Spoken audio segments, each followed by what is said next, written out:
तो चलो आज अपन स्टार्ट करने वाले टॉर्ट के बारे में। अब कॉन्ट्रैक्ट खत्म हो चुका है। अपन ने कॉन्ट्रैक्ट में पढ़ा था कि यार टू पार्टीज होती है, उसमें डिस्प्यूट होता है, फिर उसमें क्या होता है, फिर उनको कंपनसेशन मिलता है, डैमेजेस मिलते हैं। ये अपन ने पढ़ा था कॉन्ट्रैक्ट में, याद है या नहीं? क्या भूल गए आप? 120 पेज का चैप्टर भूल मत जाना, नहीं तो सीएस भूल जाओ आप। और मेरे को याद करना सिर्फ फिर क्या करने का, भजन करने का घर पे मस्त। चलो, और अभी जो बच्चे 10th में पास हो चुके हैं, कोई बच्चे होंगे शायद जिनको अभी बहुत परसेंटेज आए, 90, 90, 98, 99। मेरा 10th और 12th मिला के भी 99 नहीं होता और 90 भी नहीं होता। तो आजकल के बच्चों को इतना मिल गया। तो बेसिकली मैं इंट्रोडक्शन देना चाहता हूँ। मेरा जो फर्स्ट डे आज उनको पता नहीं मेरा नाम, तो मेरा नाम है अक्षय बहिरवाड़े। सरनेम छोड़ दो, Akshay. I am a qualified company secretary. I have done MBA in finance, BBA in finance. मेरा लॉ भी कंप्लीट है। अब PhD चल रही लॉ में। बस इतना ही, क्योंकि इतना इसके आगे नहीं बैठता किसी पे भी। तो इतना मेरा qualification. I have more than 5 years experience in teaching as well as practical experience. ठीक है, हैंड राइटिंग से पता नहीं चलेगा कि ऐसा हो सकता है, बट ये है मेरे पास सब। चलो, बाकी चीजें तो बताता रहूंगा नीचे। तो अपना जो अब चैप्टर है टॉर्ट। अब टॉर्ट का जो मीनिंग है आप देखो। फॉर एग्जाम्पल मैं टॉर्ट का अगर मीनिंग लू, फॉर एग्जाम्पल आपने कभी नाम सुना है ये टॉर्ट क्या होता है सर? टॉर्ट का अगर मैं लैटिन वर्ड में बात करूं तो इसे टॉर्टम कहते हैं। क्या कहते हैं? टॉर्टम। टॉर्टम का मीनिंग है रॉन्ग, गलत। इसे क्या कहते हैं? गलत। बट किस बात का गलत? देखो आपने दो चीजें पढ़ी होगी, एक पढ़ा होगा सिविल, एक पढ़ा होगा क्रिमिनल। ये दोनों क्या है? रॉन्ग चीजें। ये दोनों चीजें क्या है? गलत चीजें। अब सिविल एंड क्रिमिनल में डिफरेंस पता है आपको? सिविल मतलब क्या? फॉर एग्जाम्पल आपकी जो पोस्ट है, मतलब आपके बारे में मैंने फेसबुक पे लिखा, बहुत गलत लिखा, it is a civil wrong, it is a violation of privacy, it is a violation of reputation. तो ये आपका सिविल रॉन्ग है, गलत है ये चीज। किसी ने किसी का मर्डर कर दिया, it is a criminal, it a crimes. तो यहाँ पे भी पनिशमेंट होती है, यहाँ पे भी पनिशमेंट होती है। तो रॉन्ग दो टाइप के हो सकते हैं, एक हो सकता है सिविल, एक हो सकता है क्रिमिनल। बट आप किस बात की बात कर रहे हैं? अपन सिविल की बात कर रहे हैं। जब आप लॉ में एडमिशन लोगे, I always prefer CS student कि आप लॉ में admission low after completion of graduation, तो आपको ये क्रिमिनल वहां पे पढ़ने को मिलेगा। ठीक है, तो अभी अपन कौन सा पढ़ने वाले? सिविल पढ़ने वाले हैं। ठीक है, अब आपको टॉर्ट का पता चला। एग्जाम में क्वेश्चन आ सकता है कि ऑब्जेक्टिव क्वेश्चन आएगा कि what is mean by tort, और लैटिन वर्ड में इसे फ्रेंच क्या कहते हैं? टॉर्टम कहते हैं। एग्जाम में ऑब्जेक्टिव क्वेश्चन आएगा कि टॉर्ट को क्या कहते हैं। आपको आएगा टॉर्टम, आएगा टॉर्टिस, आएगा बहुत सारे ऑप्शंस आएंगे, तो आपको याद रखना टॉर्टम याद रखना। ठीक है, टॉर्टम का मीनिंग क्या है? Wrong, it is a civil wrong. Exam में क्वेश्चन भी आएगा, it is a civil wrong और it is a criminal wrong. तो कौन सा है ये? It is a civil wrong. ठीक है, अब रॉन्ग दो टाइप के भी हो सकते हैं। एक हो सकता है प्राइवेट और एक हो सकता है, बोलो लिखने की मत इंतजार करो, दूसरा हो सकता है पब्लिक। प्राइवेट की बात करूं तो मैं इंडिविजुअल की बात करूंगा। ठीक है, इंडिविजुअल के अगेंस्ट अगर कोई मेरा रॉन्ग हो जाता है, मैंने किसी के बारे में कुछ करता हूं, तो वो इंडिविजुअल रॉन्ग होता है। दूसरा होता है पब्लिक। पब्लिक मतलब अगेंस्ट द स्टेट। मतलब फॉर एग्जाम्पल आप महाराष्ट्र में हो तो बोला कि महाराष्ट्र के बारे में अगर आपने गलत बोला तो it is against the state. ऐसे दो ऑप्शंस होते हैं, एक होता है आपका प्राइवेट, एक होता है पब्लिक। हाँ या ना, यहां तक आपको समझा? चलो, अब मुझे एक बात बताओ, सुनो सुनो सुनो सुनो। अब मैं किसी के बारे में फेसबुक पे गलत चीजें मतलब लिख देता हूँ, काफी गलत चीजें। मेरी एक फ्रेंड थी, मेरे को बहुत गुस्सा था उसका, मैंने बहुत गलत गलत लिख दिया फेसबुक पे। तो आपको नहीं लगता उसका राइट है? राइट टू लिव मतलब उसकी रेपुटेशन है। हर किसी के रेपुटेशन का राइट होता है, कोई भी आके किसी की रेपुटेशन खराब नहीं कर सकता। तो अगर खराब करता है तो ये रॉन्ग है। तो इसको किसके अंडर रेमेडीज मिलेगी? Under the tort. It is a civil wrong. Civil मतलब अपने जो नॉर्मल ह्यूमन बींग्स होते हैं, जो अपना बेसिक राइट्स होते हैं, वो तो अपने मिलने चाहिए। तो इसलिए यहाँ पे क्या है, लॉ ऑफ टॉर्ट्स को इन्वेंट किया, इसलिए टॉर्ट आपके पिक्चर्स में आया। और CS में क्यों डाला टॉर्ट पता है क्या आपको? क्योंकि अपन जब CS बनने के बाद जॉब करेंगे कंपनीज में या कहीं भी प्रैक्टिस करेंगे, तो आपको सिविल लाइफ में ज्यादा इंपॉर्टेंस आएगा कि ये टॉर्ट होता क्या है। मतलब कल जाके मैं अगर ऐसा बोलता हूँ कि बीकॉम किया तो मैंने अगर फॉर एग्जांपल मैंने ऐसे ट्वीट कर दिया या मैंने लिख दिया आर्टिकल कि बीकॉम करने वाले बच्चे बीकॉम होते हैं, बीकॉम का कोई यूज नहीं होता, BCom is a waste of time, अगर मैंने ऐसे लिख दिया, आपको नहीं लगता जो लोग बीकॉम करते होंगे उनको हर्ट हुआ होगा? बीकॉम इंस्टीट्यूट वाले बहुत हर्ट हो जाएंगे, रात भर रोएंगे, मेरे नाम पे गालियां देंगे और कल के ऊपर मेरे अंदर कुछ करना है because it is civil wrong, उनका राइट वायलेशन हुआ है, उनकी प्राइवेसी वायलेशन हुई है, तो इस केस में टॉट coming to the picture, am I right? Okay, चलो अब क्या लिखा है अपन देखते हैं एक बार। The tort is a fringe. अब ध्यान रखना एग्जाम में कभी कभी क्वेश्चन ऐसे भी आ सकता है कि the tort is a French, English कौन सा वर्ड है, तो ये कौन सा वर्ड है? French equivalent of English word, उसे क्या कहते हैं? Wrong. The word tort is derived from the Latin word, उसे क्या कहते हैं? टॉर्टम। टॉर्टम का मीनिंग है रॉन्ग। या इधर पब्लिक हो सकता है या प्राइवेट भी हो सकता है, कोई दिक्कत नहीं है। चलो, अगर प्राइवेट हुआ तो इंडिविजुअल एंड पब्लिक हुआ तो अगेंस्ट द स्टेट। एग्जाम में क्वेश्चन आ सकता है, अगर आपका civil wrong against the public है तो it against the state, but it against the private then it against the individual. हाँ या ना? ओके, देखो दोनों भी लॉज के which are made punishable under the penal law belonging to the public law. Public हो या चाहे प्राइवेट हो, गलत तो गलत ही होता है, बट हर गलत चीज रॉन्ग नहीं होती। Every wrong is not a tort. For example मैं रास्ते से जा रहा था, बिल्कुल वैसा कुछ नहीं है, मैं रास्ते से जा रहा था। अब मेरे बाजू में से एक लड़की जा रही थी सुंदर, वो स्लिप हो गई, पानी से नीचे गिर गई। So it is my duty to help her, but मैंने नहीं किया, पढ़ने दे, मेरे को नहीं करना हेल्प, तो ये रॉन्ग है, but it is not a tort. इसकी अगर आपकी पनिशमेंट नहीं मिलेगी, तो यहां पे मैं ऐसा बोला है कि यहां पे क्या बोलता है? Every wrong is not a tort, every wrong is not a tort. अब मेरी ड्यूटी है, वो इथिकल है, मेरी इथिक्स है कि मुझे नहीं उठाना, उसको नहीं हेल्प करनी, तो आपको कोई पनिशमेंट नहीं कर सकता। ये गलत है, बट गलत समाज के लिए, ये ना टॉर्ट के लिए, ध्यान रखना। बट मैं जाते थे उसके बाइक को लात मारता हूं और गिर जाती है, तो it is a civil wrong, it is a tort. ध्यान रखना, जहां पे लॉ इंपोज करता है ना, वो टॉर्ट होता है। हाँ या ना? अब फॉर एग्जाम्पल आप एग्जाम में लिख रहे थे पेपर, बाजू वाले ने आपको, मतलब बाजू वाला चिट्स लिख रहा है अपने हाथों से, कॉपी कर रहा है, so it is your duty to inform teacher, but नहीं इन्फॉर्म किया तो आपको पनिशमेंट थोड़ी मिलेगी। आपका वो सिविल रॉन्ग नहीं है, वो टॉर्ट नहीं है, बट अगर आप उसके साथ अगर करते हो कॉपी, तो it is a wrong, it is a tort. हाँ या ना? डिफरेंस समझा? तो एग्जाम में क्वेश्चन आ सकता है, every wrong is not a tort, but every tort is अ, ऐसा बोल सकता हूं क्या मैं?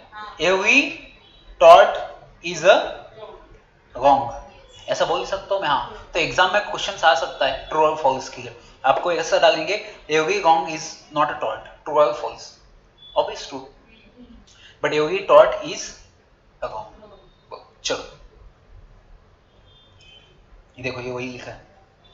और सबसे इंपॉर्टेंट डेफिनेशन इसमें सेक्शन 2M, मैंने क्या गलती की? M टॉर्ट मतलब मैंने क्या गलती की, सेक्शन को कैसे याद रखना है? एग्जाम में क्वेश्चन पूछते कि अंडर विच सेक्शन की टॉर्ट की डेफिनेशन एक्सप्लेन की है, तो क्या 2M, M मतलब मैंने क्या गलती की है, टॉर्ट मतलब क्या रॉन्ग है, तो एग्जाम में इमीडिएट आना चाहिए 2M मतलब टॉर्ट की डेफिनेशन है।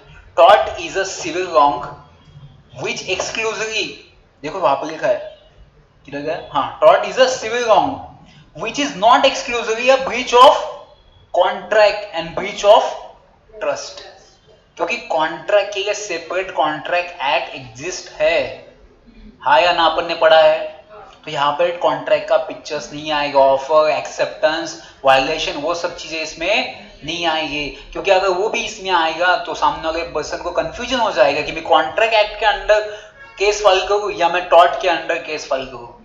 सो इसलिए उन्होंने क्या कहा कि अगर आपका ब्रीच ऑफ कॉन्ट्रैक्ट होगा तो ये इस केस में नहीं आएगा। हाँ या ना? चलो, तो ये सेक्शन 2 याद रखना। और एग्जाम में ऐसा क्वेश्चन भी आ सकता है, मैं अपने हिसाब से बनाता रहूंगा क्योंकि आपको भी एक आइडिया हो जाएगी एग्जाम में कैसे। टेस्ट तो बनने वाले वैसी, कोई दिक्कत नहीं है। अब टॉट में ऐसा भी क्वेश्चन आ सकता है आपको, क्या आ सकता है कि टॉट में ऐसा पूछ सकते हैं कि इनकेस एक कॉन्ट्रैक्ट का whether tort includes contract act, whether tort includes contract act. No, contract act is different, tort is different. If the person violates the rights under the contract act, then that person cannot file a suit under the law of tort. फिर contract का फायदा क्या act बनाने का, हाँ या ना? चलो देखो, ये साल्मन की डेफिनेशन है। साल्मन हर जगह पे होता है। ये साल्मन मेरे को जो हेयर कट करने वाले होते हैं उनको लोग ना ऐसे ही लगता है साल्मन हेयर कटिंग वाला, उसका ही याद है को ये सब साल्मन का, क्योंकि जितने भी डेफिनेशन है सब इसने ही लिखे। कितना ब्रिलियंट बंदा होगा सोचो। अपना कभी इंडियन वाले का नाम नहीं पढ़ा मैंने आज तक कभी डेफिनेशन में लॉ में कि शिंदे सेड या अक्षय भेगड़े सेड है, भेगड़े तो छोड़ो, ऐसा कोई कॉमन नाम मैंने कहीं नहीं पढ़ा कि यार जयश्री जो भी नाम होगा सरनेम वो भी, ऐसा कभी मैंने इंडियन नाम ही नहीं सुने, पता नहीं क्यों नहीं। अपने इंडियन लोग करता है कि अपना जितने भी लॉज है इंडिया में सब कॉपी किया हुआ है। मतलब आई प्राउड कि आई एम इंडियन है, मैं ऐसा नहीं बोला कि इंडियन है, टैलेंटेड नहीं है इंडियन। बट क्या हुआ जब अपना इंडिया जब इंडिपेंडेंट हुआ था तो अपने को जब कॉन्स्टिट्यूशन बना था, आपको सीएस में कॉन्स्टिट्यूशन है, राज्य घटना मराठी में बोलते हैं, जब आपको कॉन्स्टिट्यूशन बनाना था तो अपन ने क्या किया पता है, हर जगह से कॉपी किया है। यूएसए से कॉपी किया, जर्मनी से कॉपी किया, कनाडा से कॉपी किया, सब जगह से कॉपी करके अपन ने अपना कॉन्स्टिट्यूशन बनाया। अपन ने खुद ने कुछ इंट्रोड्यूस नहीं किया। जहां पे बिल लॉ आता है देखो सब फॉरेनर्स ही आते, क्यों इंडियन नहीं आ सकते? क्योंकि अपन सोचे नहीं वहां तक कि मैं ये कर सकता हूँ, मेरी डेफिनेशन आ सकती है, नहीं उन्होंने डिफाइन किया। मैनेजमेंट की देखो कितने सारे क्वेश्चंस, वो हेनरी फियोल मैनेजमेंट का फादर, वो फेडरिक टेलर, वो कितने सारे सब लोग मैनेजमेंट में, सब उनके ही नाम है, अपने नाम क्यों नहीं आते? क्योंकि अपन पहुंचे नहीं, अपनी सोची उतनी है। अपने पास टैलेंट है, टैलेंट की कमी नहीं है, बट अपन करते नहीं। छोड़ो, कुछ दिनों को मेरा नाम आ जाएगा इसमें, अच्छा नहीं लगेगा, बट अक्षय बहिरवाड़े से को नहीं है। चलो देखो ये क्या बोला है, ये भी वही बोलता है, ये क्या है, सिविल रॉन्ग है, for which the remedy is a common law action. कहीं भी रेमेडी मिल जाती है, इट इज अ कॉमन। अगर आपका राइट वायलेट हुआ है तो आपको रेमेडी मिलेगी। रेमेडी मतलब कंपेंसेशन भी हो सकता है, बट यहाँ पे बात कर रहा है अनलिक्विडेटेड डैमेजेस की। लिक्विडेट मतलब कैलकुलेट कर सकते हैं अपन कि कितना डैमेज हुआ है। फॉर एग्जांपल मेरी गाड़ी को किसी ने ठोक दिया तो मैं कैलकुलेट कर सकता हूँ कि 5000 इसका एक्सपेंडिचर है, उसे लिक्विडेटेड डैमेजेस कहते हैं। नॉन लिक्विडेटेड डैमेजेस उसे कहते हैं कि उसे कैलकुलेट नहीं कर सकते। फॉर एग्जांपल फीलिंग्स, अपने फीलिंग्स को हर्ट हो जाता है, अपन काउंट नहीं कर सकते। मुझे 1000 की फीलिंग हर्ट हुई है, मेरे 2000 की फीलिंग हर्ट हुई है, ऐसा नहीं कह सकते अपन, तो इसे नॉन लिक्विडेटेड डैमेजेस कहते हैं। फॉर एग्जांपल आप, मैंने अगर आपके बारे में पोस्ट लिख दी फेसबुक पे गलत गलत चीजें, आप कैलकुलेट नहीं कर सकते। मुझे 2000 की मेरी गुडविल डाउन हुई है, नहीं, it is not calculated, it is unliquidated damages. Okay चलो देखो यहाँ पर action for unliquidated damages and which is not exclusive the breach of contract और ब्रीच ऑफ ट्रस्ट। ध्यान रखना, ब्रीच ऑफ कॉन्ट्रैक्ट और ट्रस्ट इसमें टच नहीं, क्योंकि अपन कॉन्ट्रैक्ट करके थोड़ी तो किसी को अपन हर्ट करते हैं। टॉट मतलब फॉर एग्जांपल मैंने आपके साथ कॉन्ट्रैक्ट किया और मैं कॉन्ट्रैक्ट का पर्पस मंगा ये थोड़ी आपको हर्ट करना है, तो ऐसा कॉन्ट्रैक्ट वाइड बन जाता है। तो इसीलिए टॉट अलग सा बात कर रहा है कि अगर कोई कुछ चीजें रॉन्ग होती है तो वो टॉट के पिक्चर में आ जाएगा। चलो अब ये दूसरा एक डेफिनेशन है, विनफील्ड कहता है। विनफील्ड क्या कहता है कि tortious liability arises from the breach of duty primarily fixed by law. These duties towards person generally and breach is redressable by an action for unliquidated damages. Redressable है, यहाँ पे आपको redress किया जाता है, resolve किया जाता है आपकी जो भी रेमेडीज होगी, जो भी आपका क्वेश्चन होगा। चलो अब सबसे पहले ये टॉट है या नहीं ये डिफाइन करने के लिए दो सबसे इंपॉर्टेंट पॉइंट्स है। यहाँ पे क्या बोला है, टू इंपॉर्टेंट एलिमेंट्स अपन बोल सकते हैं, कौन से? That tort is a species of civil injury of wrong as opposed to criminal law. Criminal नहीं होना चाहिए। आपने अगर किसी का मर्डर कर दिया, it does not comes under the tort, it comes under the IPC, Indian penal code. ये मर्डर वो सब चीजें क्रिमिनल लॉज कहाँ पे आते हैं? आईपीसी में आते हैं, उसका आईपीसी सेक्शन है। बट जब सिविल की बात करो मैं तो टॉर्ट का आना चाहिए, हाँ या ना? चलो सेकंड क्या कहता है, that every civil wrong is not a tort. हर गलत चीज टॉर्ट नहीं हो सकती। मैंने बोला आपको किसी को हेल्प करना आपकी ड्यूटी है, बट आपने नहीं किया, it is not a civil wrong. Law में कोई लिखा है क्या पनिशमेंट? फॉर एग्जाम्पल आपकी और आपके पापा की तरफ एक ड्यूटी होती है, तो उन्होंने कभी पानी मांगा, आपकी ड्यूटी है, आपने नहीं दिया, तो पापा आपके ऊपर केस दाखिल कर सकते हैं क्या? नहीं कर सकते, क्योंकि ये मैं बोला आपको ये आपकी एथिकल ड्यूटी है, इसको आप एनफोर्स नहीं कर सकते। लॉ में कोई पेनल्टी नहीं है, मेरे पापा ने पानी नहीं दिया मुझे केस फाइल करना है, केस लेंगे नहीं आपकी, हाँ या ना? चलो अब जनरल कंडीशंस क्या होती है लायबिलिटी ऑफ टॉर्ट, ये सब पढ़ने की जरूरत नहीं है, या आप ये मत पढ़ो, ये सेम सेम वापस वही देता है। चलो सबसे पहले, हाँ सबसे पहले उसने लिखा यहां से देखो अंडरलाइन को, ये वाला पार्ट। चलो यहां से ही पढ़ो, कोई दिक्कत नहीं। In general tort consist of some act और omission by the defendant, defendant को टॉर्ट फीजर भी कहते हैं, एग्जाम में पूछ सकते हैं। डिफेंडेंट मतलब कौन पता है? इधर ध्यान दो, ये केस है, केस बोला सॉरी, ये कोर्ट है, सॉरी ये क्या है? कोर्ट है, सॉरी कोर्ट को क्या बोलते हैं उसको, कोर्ट का ये नहीं होता ना, सॉरी सॉरी मैं हर जगह पे वो टाइल लगा देता हूँ। ये कोर्ट है, यहाँ पे जज साहब बैठे हैं, ठीक है, यहाँ पे जज बैठा है, मैं हूँ जज है फॉर एग्जाम्पल, समझो, ठीक है। अब मुझे एक बात बताओ, जो बंदा केस फाइल करता है कोर्ट में, सबसे फर्स्ट जो बंदा कोर्ट में केस फाइल करता है उसे क्या कहते हैं अपन? उसे कहते हैं प्लेंटिफ। क्या कहते हैं इसे? प्लेंटिफ कहते हैं। जो प्लेंट करता है, प्लेंट मतलब केस करता है कोर्ट में जाके, उसे प्लेंटिफ कहते हैं। और मैं ऐसा नहीं हूं, मैंने नहीं किया, मुझे छोड़ दो, माफ करो दो भगवान के लिए, मैं हाथ रख के कसम खाता हूं, जो भी खाऊंगा, सॉरी जो भी कहूंगा सच कहूंगा, सच के बिना कुछ नहीं कहूंगा, उसे अपन कहते हैं डिफेंडेंट, ठीक है। अब इसमें लॉस किसको होता है? इस पार्टी को। बेनिफिट किसको होता है? इस पार्टी को। इसलिए तो लॉस होता है, इसलिए तो केस फाइल करता है ना। और ये क्या करता है? डिफेंड करता है खुद को, तो ये होता है प्लेंटिफ, ये होता है डिफेंडेंट। ये चीजें याद रखना, बार बार प्लेंटिफ जब शब्द आएगा आपके आंखों से जब सुनोगे आप, सॉरी आपके जब कानों से सुनोगे आप, तब आंख ऐसे मत करना कि ये क्या होता है प्लेंटिफ। तो आपको मैंने पहले ही एक्सप्लेन कर दिया कि प्लेंटिफ क्या होता है एंड डिफेंडेंट क्या होता है। चलो अब टॉर्ट को कॉन्स्टिट्यूट करने के लिए सबसे इसेंशियल कंडीशन क्या होनी चाहिए? एक्ट क्या होना चाहिए आपका? रॉन्गफुल एक्ट होना चाहिए। फर्स्ट कंडीशन, यहां पर देखो फर्स्ट कंडीशन, आपका एक्ट क्या होना चाहिए? रॉन्गफुल एक्ट होना चाहिए, तभी तो आप कंसिडर कर सकते हो it is a civil wrong, it is a tort. देखो क्या बोला है, the act complain of should under the circumstances be legally wrongful as regard the party complaining. In other words, it should be prejudicially affect any of the above mentioned interests and protected by laws, thus every person whose legal rights. आपके rights क्या होते हैं? Normally देखो यहाँ पे लिखा है right of reputation, अच्छी जिंदगी जीना, रेपुटेटेड आपका राइट है। हाँ राइट है आपका। आपको क्या लगता है रास्ते पे जो भिखारी रहते हैं उनका राइट नहीं है रेपुटेशन? तो वो कोर्ट में क्यों नहीं जाते?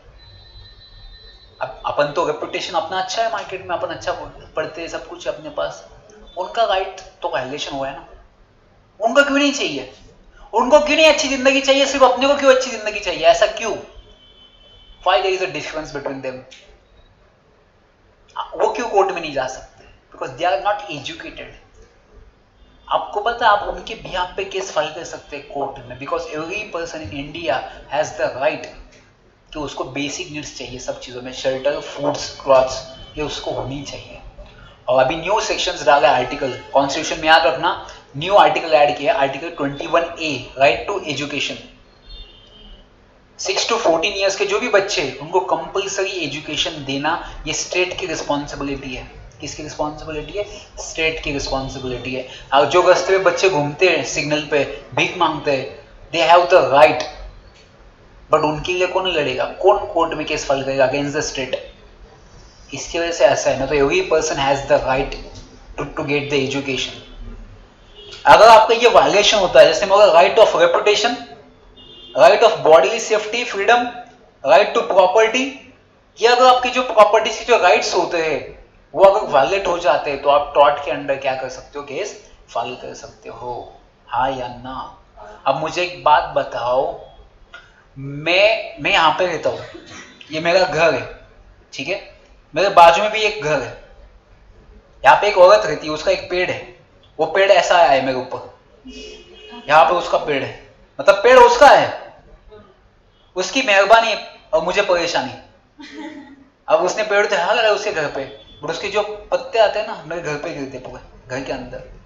यहाँ पे बहुत सारे जो रहते हैं, क्या बोलते हैं उसको, छोटे छोटे पंछी होते हैं ना, वो सब यहाँ पे मेरी इधर ही घान करते सब। अब मुझे एक बात बताओ, it is a violation of my right, because मुझे रहने का अधिकार है अच्छे से। अगर ये रहने का अधिकार वायलेट हो जाता है, so can I file case against her? Yes definitely, क्योंकि इसका राइट है। अपने वजह से किसी को तकलीफ नहीं होनी चाहिए, अपने वजह से